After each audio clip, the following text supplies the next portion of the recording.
بالله من الشيطان الرجيم بسم الله الرحمن الرحيم الحمد لله رب العالمين والصلاة والسلام على رسول الله وعلى آله وصحبه أجمعين أما بعد السلام عليكم ورحمة الله وبركاته. Chers frères et sœurs, nous continuons notre série de cours sur la parole de l'unicité, La ilaha illallah, dans laquelle nous voyons ensemble les conditions de La ilaha illallah, l'importance de cette parole-là. Dans nos précédents cours, nous avons donc dit que cette parole a des conditions et nous avons débuté en disant que la première condition de la ilaha illallah, c'est le fait de mécroire au Tarout en se basant sur le verset 256 de la sourate Al-Baqarah. Puis, nous avons donné une définition du Tarout. Nous avons dit que le Tarout est toute chose qui dépasse ses limites, qui oublie son rôle de serviteur et qui voit en elle des attributs divins, des attributs qui sont exclusifs à Allah tabaraka wa ta'ala. Après avoir dit cela, nous avons dit qu'avec cette définition, il est très important de voir les caractéristiques du Tarout pour pouvoir appliquer cette condition de la meilleure des façons dans notre contexte aujourd'hui. Puis nous nous sommes référés au verset qui suit le verset dont nous avons parlé tout à l'heure, le verset 257 de la sourate Al-Baqarah, où Allah nous dit « Allahu waliyul ladhina amanu yukhrijuhum min adh-dhulumati ila an-nur » Allah est l'allié des croyants. Allah est l'allié des croyants. Il les fait sortir de l'obscurité de la mécréance pour les pousser vers la lumière de la révélation. Tandis que les mécréants ont pour allier le Tarout. Et que fait ce Tarout? Il les fait sortir de la lumière de la révélation pour les pousser vers l'obscurité de la mécréance, vers l'obscurité de l'association. Donc nous avons vu à travers le verset 257 de la sourate Al-Baqarah que la première caractéristique du Tarout est le fait que le Tarout, il fait sortir les gens de la lumière de la révélation pour les pousser vers l'obscurité de la mécréance. Puis nous avons donné certains exemples à travers l'explication de Omar radiallahu anhu qui dit que le Tarout est Satan. Nous avons dit que le premier Tarout, c'est Satan, Iblis, Shaitan, qui obstrue le chemin de la vérité, qui fait en sorte que tout le monde, tous les serviteurs d'Allah tabaraka wa ta'ala sortent du chemin droit, sortent du chemin d'Allah exalté soit-il, et nous avons détaillé cela dans le cours en question. Ensuite, nous avons parlé de ceux qui voient en eux le droit de légiférer, l'autorité, la souveraineté, c'est-à-dire les partis politiques, les partisans de la démocratie, qui voient en eux ce droit-là, alors que c'est un droit qui est exclusif à Allah tabaraka wa ta'ala. Et dans notre précédent cours, nous avions parlé de tous les établissements qui enseignent avec une méthode qui est contraire à l'islam et qui sortent nos enfants de leur fitra, de leur nature saine, qui est le fait d'adorer qu'une seule divinité sans rien lui associer, pour les pousser vers l'association, le shirk, le kufr, etc. Donc mes frères et sœurs, toutes les organisations, toutes les institutions qui poussent les gens vers l'obscurité de la mécréance, qui les poussent à sortir du droit chemin, à sortir du chemin que nous a enseigné, que nous a montré Allah exalté soit-il, sont des tawarid qu'il faut renier. Et le fait qu'ils aient une connotation religieuse ne change rien à cette réalité. Comme vous le savez, il y a des institutions, des organisations, que ce soit dans les pays dits musulmans ou en Occident, qui se disent représenter les musulmans ou qui prétendent organiser tous les sujets qui sont en rapport avec la religion. Par exemple, nous pouvons donner des exemples dans les pays dits musulmans. Il y a par exemple en Algérie le ministère des Affaires religieuses et des Waqf. Il y a au Maroc le ministère des Habous et des Affaires islamiques. Il y a par exemple en Turquie le Diyanet, c'est-à-dire le ministère des Affaires religieuses. Et en Occident, il y a aussi des organisations qui prétendent représenter les musulmans de certains pays. Par exemple, en France, il y a le CFCM, il y a les musulmans de France, anciennement UOIF, il y a la Fondation de l'Islam de France, etc. On peut donner d'autres exemples comme celui-là. Comme vous le savez, ces organisations sont des projets de la République. Le fait que ceux qui ont fondé ces organisations, ceux qui ont créé ces institutions, sont les mêmes qui sont en guerre contre l'islam, doit nous pousser à la réflexion. Pourquoi une mentalité qui a déclaré la guerre à tous ceux qui ont rapport avec l'islam fonde une organisation islamique? C'est une sérieuse question qu'il faut se poser. Quel est leur objectif? Comment se fait-il qu'un système qui est basé sur la laïcité prend le temps, met en place des moyens pour créer des organisations qui se prétendent représenter l'islam dans certains pays, qui se prétendent organiser la pratique, le culte de l'islam dans certains pays? Essayons de trouver des réponses dans les objectifs et les valeurs de ces fondations-là. Par exemple, les musulmans de France, dans leurs valeurs, leurs principes, etc., dans l'article où ils citent leurs valeurs et leurs principes, ils disent « Nos principes, la nécessité de la mise en place d'un islam de France authentique, fidèle à ses sources, respectueux du cadre républicain et loin des divergences ou rivalités politiques, ethniques ou autres. » Respectueux du cadre républicain. Quel était le cadre républicain? C'est le fait que le peuple exerce ce pouvoir de décision, d'autorité, de souveraineté, le fait qu'il y a le respect de la laïcité, que la religion n'a rien à voir dans la vie de la cité, le respect de la démocratie, que l'autorité, la souveraineté appartient au peuple et pas au créateur des cieux et de la terre. Donc cette organisation qui se dit représenter les musulmans, qui se dit être attachée au dogme islamique, nous dit que dans ses principes, il y a le fait de respecter le cadre républicain. De même, la Fondation de l'Islam de France, elle nous dit dans ses valeurs, la mission éducative de la Fondation et la prise en charge sociale d'une jeunesse abandonnée comme une proie facile aux idéologues manipulateurs sont essentielles. Elles sont au cœur de nos actions.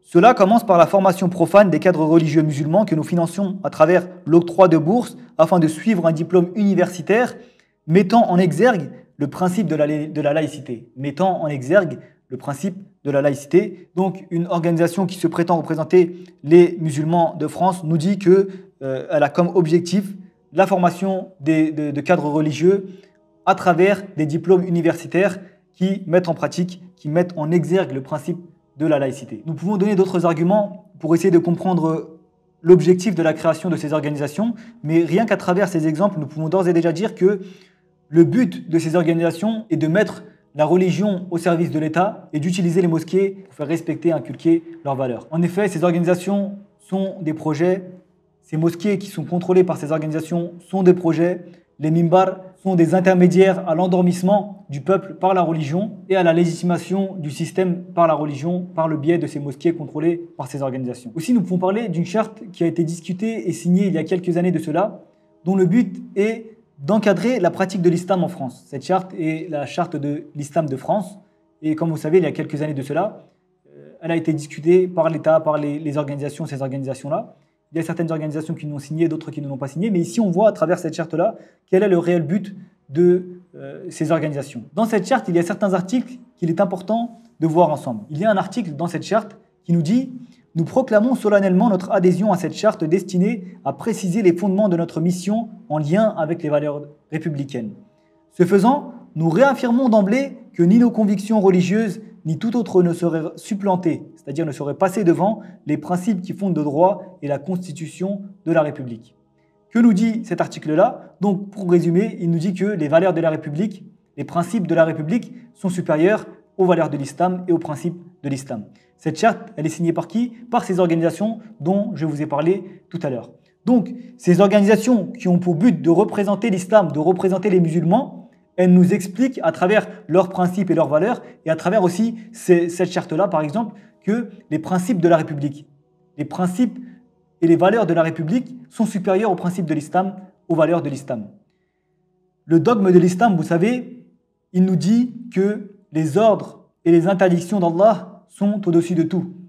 Les prérogatives d'Allah sont au-dessus de tout, mais ces organisations nous disent qu'il faut respecter les principes de la République et ni nos convictions religieuses, ni toute autre raison ne saurait supplanter les principes qui fondent le droit et la constitution de la République. Rien que cela, ça nous montre en réalité l'objectif et la pensée de ces organisations dont nous avons parlé. Il y a un autre article qui nous dit « Aucune conviction religieuse ne peut être invoquée pour se soustraire aux obligations des citoyens ». Qu'est-ce que cela veut dire? Ça veut dire que d'un côté, tu as certaines obligations en tant que citoyen que tu dois faire, qui t'est imposées par le système, et de l'autre côté, tu as certaines obligations que tu dois appliquer et qui sont ordonnées par ta religion, par l'islam. En tant que croyant, tu dois faire certaines choses. Cet article, pour faire court, il nous dit que si vous êtes confronté à une situation où il y a les obligations de citoyens d'un côté et les obligations de croyants, de musulmans, de soumis de l'autre, alors tu dois te soumettre, tu dois respecter les obligations, tu dois mettre en pratique les obligations du citoyen et tu dois mettre de côté les obligations qui te sont commandées par ta religion. Alors que nous savons que l'islam, c'est une religion dans laquelle nous devons entrer pleinement, entièrement. L'islam, c'est une religion dans laquelle nous devons entrer pleinement. Lorsque tu rentres en islam, lorsque tu acceptes l'islam, tu dois appliquer cette religion chez toi. Tu dois l'appliquer dans tes relations commerciales, dans tes relations sociales, etc., etc. Il n'y a pas un moment de ta vie qui n'est pas concerné par l'islam. L'islam, tu dois l'appliquer dans tous les moments de ta vie, alors qu'ici, ils nous disent que dans certains moments de ta vie, tu peux appliquer l'islam, et dans d'autres, il y a d'autres règles qui sont supérieures à celles de l'islam, alors qu'Allah Tabaraka wa Ta'ala nous explique que ceci n'est pas possible. Ce n'est pas possible d'accepter l'islam et qu'à certains moments de notre vie, nous mettons de côté l'islam et nous acceptons d'autres principes, d'autres valeurs, et nous disons qu'il y a d'autres règles qui sont supérieures aux règles de l'islam. Ceci n'est pas possible. Et un autre article qui nous est dit dans cette charte, d'un point de vue religieux et éthique, les musulmans qui sont nationaux ou résidents étrangers sont liés à la France par un pacte. Celui-ci les engage à respecter la cohésion nationale, l'ordre public et les lois de la République. Le fait qu'aujourd'hui, le peuple qui est appelé au tawhid, il soit violemment, fermement opposé est une réalité. Et l'une des raisons de cela, c'est lorsque tu appelles les gens au tawhid, à l'unicité d'Allah, au fait de n'adorer qu'une divinité sans rien lui associer, ils te disent que ça fait des années qu'ils vont au Jumu'ah, ça fait des années qu'ils vont à la mosquée et ils n'ont jamais entendu. C'est la première fois que j'entends cela. Il te dit ça. Il te dit ça fait des années, ça fait 20 ans que je vais à la mosquée, mais j'ai jamais entendu ça. Ça fait 15 ans que je vais au Jumu'ah, mais j'ai jamais entendu ce que tu viens de me dire.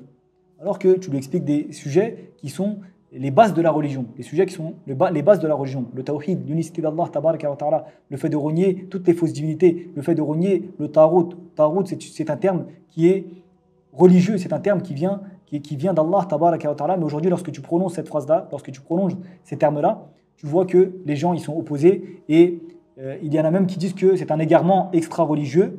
Et donc, quelle est la raison de cela? Bien entendu, il y a plusieurs raisons à cela, mais l'une des principales causes est le fait qu'il y ait ces organisations, ces mosquées qui sont sous le contrôle de ces organisations dans lesquelles les discours et ce qui est prêché est contrôlé et est passé par un filtre. Et donc, ici, on voit que ces mosquées-là, ces organisations aussi ont un rôle précis, bien entendu, qui n'est pas de propager la religion d'Allah tabaraka wa ta'ala sur terre, mais elles ont d'autres rôles qui, d'ailleurs, ils nous le disent eux-mêmes à travers leurs valeurs, leur but, etc. Ils nous disent qu'ils ont d'autres projets que le fait de propager la religion d'Allah tabaraka wa ta'ala. Et tout musulman se doit de se tenir loin, de renier, de rejeter toutes ces organisations qui poussent les gens vers l'égarement, qui poussent les gens vers l'obscurité de la mécréance et de l'association. Et donc nous voyons à travers cela, à travers tous ces points, que ces organisations aussi, elles ont cette caractéristique du Tarot. La première caractéristique du Tarot que nous avons vue et nous avons citée en début de cours, qui est le fait